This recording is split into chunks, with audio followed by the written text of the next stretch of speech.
नमस्कार दोस्तों, स्वागत है आपका आज की न्यूज में। दोस्तों, देर से ही सही आखिर भारत की वो मांग सऊदी अरब ने पूरी कर दी जिसके कारण भारत को तो कोई खास फर्क नहीं पड़ा, लेकिन सऊदी अरब को बड़ा नुकसान हो रहा था। तो क्या थी ये मांग और क्या है ये पूरा मामला, आपको सब बताता हूं। लेकिन आपसे रिक्वेस्ट है कि चैनल को सब्सक्राइब कर लीजिए, क्योंकि यहाँ आपको डिफेंस, फाइनेंस और फॉरेन पॉलिसी पर वीडियोस रोज मिलते हैं।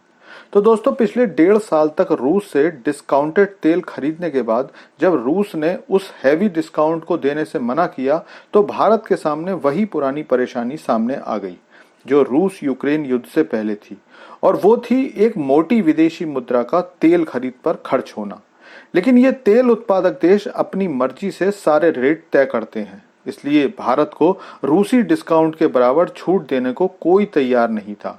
हालांकि इतना जरूर है कि अब भी इराक और कुछ अफ्रीकी देश भारत को थोड़ा डिस्काउंटेड ऑयल दे रहे हैं। लेकिन कहते हैं ना कि जब शेर के मुंह खून लग जाता है तो वो हर एक जानवर को मारना पसंद नहीं करता, और यही सब भारत के साथ हो रहा था। लेकिन आखिर भारत की कोशिश और विदेश नीति काम आई, और आज खबर आ रही है कि सऊदी अरब भारत को निर्यात होने वाले तेल पर डिस्काउंट देने को तैयार हो गया है। अब हालांकि ये डिस्काउंट रूसी डिस्काउंट के बराबर तो नहीं है, लेकिन फिर भी जो छूट भारत ने ली है उसे आप ऐसे समझ लो कि शेर के मुंह से निवाला छीना है भारत ने। आप कहोगे वो कैसे? तो चलिए सारी बात बताता हूँ, वीडियो में अंत तक बने रहिए। दरअसल ये जो अरब देश हैं वो एशियाई देशों से तेल की कीमत पर एक प्रीमियम टैक्स लेते हैं। ये तेल की कीमत से बिल्कुल अलग होती है। और अगर आप ये जानना चाहो कि सऊदी अरब या इंडोनेशिया या अन्य ओपेक देश भारत से ज्यादा दूर नहीं है, फिर इस हिसाब से ये एक्स्ट्रा टैक्स ये देश क्यों लेते हैं, तो इसकी वजह बस एक ही है, और वो है मेरी मर्जी। मतलब क्योंकि भारत और चीन दूसरे और तीसरे नंबर के तेल आयातक देश हैं, इसलिए इनकी मजबूरी का फायदा ये देश उठाते हैं और तेल की कीमत पर एक प्रीमियम टैक्स लेते हैं। भारत काफी दिनों से इसे खत्म करने की डिमांड करता रहा था, और सऊदी अरब सहित बाकी देश इसके लिए मना कर देते थे। लेकिन अब सऊदी अरब ने इसे $10 से कम करके $3.5 पर बैरल कर दिया है। अब ये तो नहीं कह सकते कि पूरी डिमांड मान ली है, लेकिन चलो $6.5 पर बैरल की कमी भी कम नहीं है। लेकिन आज आप लोग अगर ये सोच रहे हैं कि सऊदी अरब ने भारत की बात मानकर ऐसा फैसला लिया है, तो केवल इतनी बात नहीं है।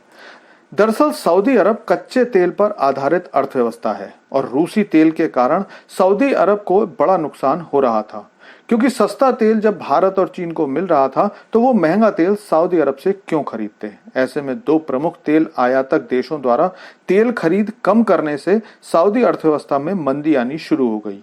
अप्रैल से जून 2023 के बीच सऊदी अरब की अर्थव्यवस्था 1.1% वार्षिक हिसाब से बढ़ी, जो उससे पहले तिमाही में 3.8% की दर से बढ़ रही थी।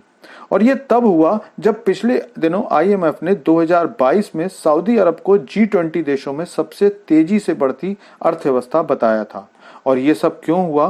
क्योंकि दुनिया की सबसे बड़ी तेल उत्पादक कंपनी आरामको के मुनाफे में दूसरी तिमाही में 40% की बड़ी गिरावट आई थी, और जो $48 बिलियन थी वो घट के $30 बिलियन रह गई थी। ऐसे में राजस्व वृद्धि को बढ़ाने के लिए सऊदी अरब को अपने पुराने कस्टमर्स के पास जाना पड़ा।